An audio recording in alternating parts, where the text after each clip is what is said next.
Hello বন্ধুরা, আমরা কম বেশি সবাই হোয়াটসঅ্যাপ ব্যবহার করে থাকি। তো আজকে কথা বলবো হোয়াটসঅ্যাপের মজার এবং খুবই গুরুত্বপূর্ণ কিছু ফিচার নিয়ে।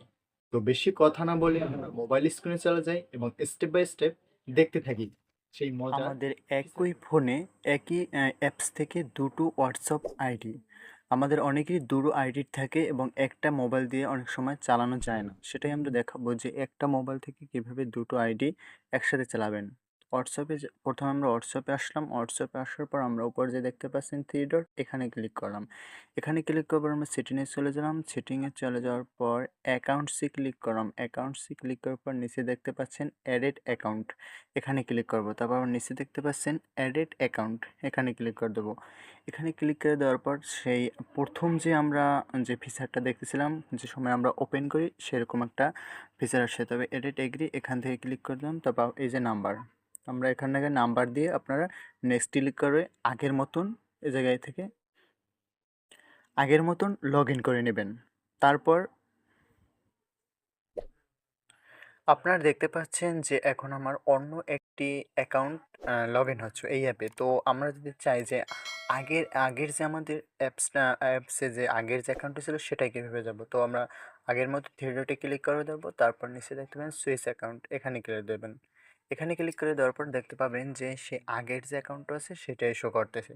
যদি আবার এই নতুন যেটায় আমি এইমাত্র আমরা যেটা আর কি লগ ইন করলাম সেটাই যেতে চাই, তাহলে আবার থ্রি ডটে ক্লিক দেবেন, আবার সুইচ অ্যাকাউন্টে চলে যাবেন।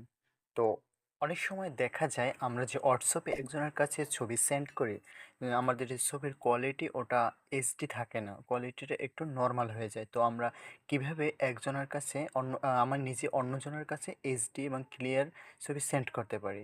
তো আমরা হোয়াটসঅ্যাপে যাওয়ার পর আমরা হোয়াটসঅ্যাপে গেলাম, তারপর যাকে সেন্ড করব তার তার কাছে যাওয়ার পর যে নিচে দেখতে পাচ্ছেন এখানে ক্লিক করার পর গ্যালারিতে অপশন যাব। গ্যালারি অপশন যাওয়ার পর আমরা যে গ্যালারি অপশন আমার যে ছবিগুলো আছে আমি যে ছবিটা আর কি পাঠাতে চাচ্ছি, ধরুন আমি একটা এইচডি, আমার আগে থেকে যেন এইচডি থেকে ছবিটি, তাই আমি ছবিটায় ক্লিক করলাম। ছবিটায় ক্লিক করার পর এরকম একটা তো অপশন আসছে আপনারা জানেন, তার উপরে লিখতে পাচ্ছেন যে এইচডি একটা অপশন, উপরে এইচডি, এখানে ক্লিক করবেন। এখানে ক্লিক করার পর নিচে লেখা আছে এইচডি কোয়ালিটি, এটাই ক্লিক করবেন। এখানে ক্লিক করার পর সেন্ড করে দেবেন। আর এভাবে সেন্ড করলে আপনি তার কাছে যে ছবিটা যাবে এটা একদম দারুণ এইচডি একটা ফিচার ওয়ালপেপার সেট করা। আর ওয়ালপেপার সেট করার জন্য আমাদের হোয়াটসঅ্যাপের ভিতর গিয়ে আমরা যার যে আইডিতে ওয়ালপেপার সেট করেছে তার ভিতরে ক্লিক করব এবং ক্লিক করার পর আপনারা দেখতে পাচ্ছেন ডিফল্ট একটা কালো আকারের ওয়ালপেপার আছে, আমরা সেটা পরিবর্তন করব এবং থ্রি ডটে ক্লিক করব। থ্রি ডটে ক্লিক করার পর ওয়ালপেপারে ক্লিক করব। তারপরে যে নিচে লেখা দেখতে পাচ্ছেন চেঞ্জ, এখানে ক্লিক করব। এখানে ক্লিক করার পর বা ডিফল্ট কিছু মানে আরও কিছু দেওয়া আছে, আমরা নিজস্ব মাই ফটো এখান থেকে ক্লিক করব।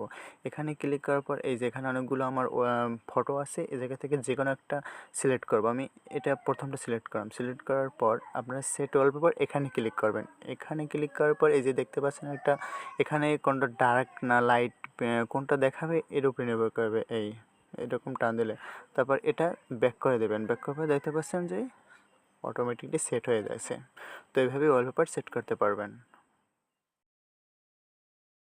এই হোয়াটসঅ্যাপের ফিচারটা অনেকেরই কাজে লাগবে। ধরুন আপনি কাউকে একটা ছবি পাঠাতে যাচ্ছেন এবং সে একবার দেখবে তারপর ডিলিট হয়ে যাবে। এমন কিছু অনেক সময় গুরুত্বপূর্ণ ছবি পাঠানো যায়। আর এটা কীভাবে পাঠানো যায় সেটা দেখাবো।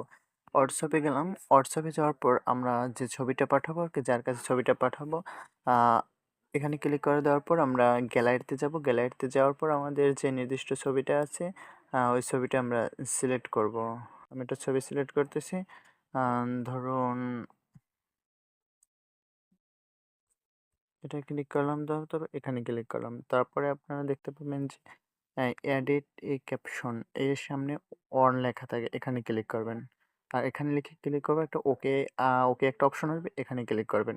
এখানে ক্লিক করে জাস্ট সেন্ড করে দেবেন। আর সেন্ড করে দেওয়ার পর ওই লোকটা একবার দেখবে এবং একবার দেখার পর ওটা দেখার পর ১০ সেকেন্ডের ভিতরে আবার ডিলিট হয়ে যাবে। হোয়াটসঅ্যাপ নিয়ে আমাদের একটা ঝামেলায় পড়তে হয় যে যেকোনো নাম্বারে মেসেজ করার জন্য নাম্বারটাকে সেভ করতে হয়। অনেক সময় দেখা যায় যে মানে তাড়াহুড়ো সেভ হয় না। এটা আমরা যদি কোনো নাম্বার সেভ করি না, মানে তাকে আমরা মেসেজ পাঠাবো। এটা কীভাবে পাঠানো যায় সেটা দেখব। আর তার জন্য আমরা হোয়াটসঅ্যাপে যাওয়ার পর আপনারা দেখতে পাচ্ছেন যে নিচে একটা প্লাস আইকন, এখানে ক্লিক করবেন। এখানে ক্লিক করার পর এই যে ইউ, জাস্ট আপনার নাম্বারটা, এই যে লাস্টে ইউ থাকবে, এখানে ক্লিক করবেন। এখানে ক্লিক করার পর ওই নাম্বারটা দেবেন, যে নাম্বারটা আপনারা হোয়াটসঅ্যাপ পাঠাতে পারেন। আমি ওই নাম্বারটা টাইপ করতেছি। ওটা নাম্বারটা টাইপ করার পর আপনি যে দেশে আর কি পাঠাবেন, ওই দেশের আর কি কোডটা বসিয়ে দেবেন। আমি বাংলাদেশেরটা আছে +88।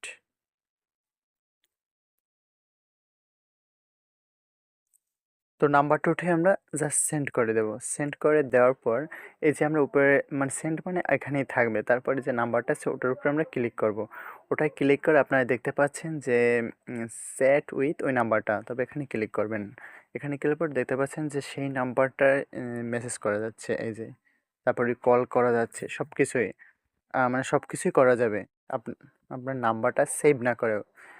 ফিচারটা দারুণ না? হোয়াটসঅ্যাপের আরেকটা দারুণ ইন্টারেস্ট বিষয় হচ্ছে, কেউ যদি মেসেজ করে ওই মেসেজটা পড়বো এবং অন্যরা বুঝতে পারবে না। যে মেসেজটা দিছে সে বুঝতে পারবে না যে আমি পড়েছি। তো সেই কাজটা কীভাবে করা যায়? আমরা হোয়াটসঅ্যাপে গেলাম। হোয়াটসঅ্যাপে যাওয়ার পর হোয়াটসঅ্যাপে আসার পর আমরা 3 ডটে ক্লিক করবো এবং সেটিংয়ে চলে যাব। সেটিংয়ে যাওয়ার পর আমাদের এই প্রাইভেসিতে ক্লিক করব। তারপর আপনারা দেখতে পাচ্ছেন রিড রিসেপ্ট, এই অপশনটা অন থাকবে, অফ করে দেবেন। আরেকটা বিষয় হচ্ছে যে আপনাদের যে লাস্ট সিন অ্যান্ড অনলাইন, অনেক সময় দেখা যায় যে প্রত্যেকটা আইডিতে ঢুকলে লাস্ট কখন সে মানে বের হয়েছিল ওই টাইমটা লেখা থাকে। তো এটা যাতে না হয় আমরা নোবডি করে দেবো, কেউ দেখতে পারবে না, মানে লাস্ট কোন সেম, এই যে। তো নিচে যে অপশনটা দেখতে পাচ্ছেন যে আপনি অনলাইনে আছেন কিনা এটা কেউ বুঝতে পারবে না। তো নিচের অপশনটা ক্লিক করে দেবেন। ফিচারগুলো দারুণ না? হোয়াটসঅ্যাপে অনেক সময় আমাদের অনেক গুরুত্বপূর্ণ মানে ফাইল, ছবি অথবা মেসেজ থাকে। তো হোয়াটসঅ্যাপটা যদি লক করা যায় তাহলে কেমন হতো? তো হোয়াটসঅ্যাপে কীভাবে লক করা যায় সেটাই দেখাবো। তো হোয়াটসঅ্যাপে গেলাম, হোয়াটসঅ্যাপে যাওয়ার পর 3 ডটে ক্লিক করলাম, 3 ডটে ক্লিক করার পর সেটিংসে গেলাম, সেটিংসে যাওয়ার পর প্রাইভেসিতে আমরা ক্লিক করব। প্রাইভেসিতে ক্লিক করার পর নিচে আপনারা দেখতে পাচ্ছেন যে অ্যাপ লক। প্রাইভেসি থেকে নিচে অ্যাপ লক, এখানে ক্লিক করবেন। এখানে ক্লিক করার পর এই যে আনলক উইথ, এই যে একটা অপশন আছে এটা অন করে দেবেন। আর অন করে দেওয়ার সাথে সাথে আপনার যে পাসওয়ার্ড বা মানে মানে ফিঙ্গার ওটা চাইবে, ওটা দিয়ে দেবেন। ওটা দিয়ে দেওয়ার পর এরকম একটা অপশন আসবে, আর এখানে লিখে দেখতে পাচ্ছেন ইমিডিয়েটলি মানে আপনি যদি হোয়াটসঅ্যাপ থেকে বের হন অ্যাপস থেকে, সাথে সাথে মানে লক পড়বে। আর আফটার 1 মিনিট আমি ইমিডিয়েটলি দিয়ে দেখাচ্ছি। তো এখান থেকে বেরিয়ে গেলাম, তারপর আমি হোয়াটসঅ্যাপে ক্লিক করলাম। এই লক দেখা যাচ্ছে। এটা লক করার সাথে সাথে আমাদের ভিতরে আসবে।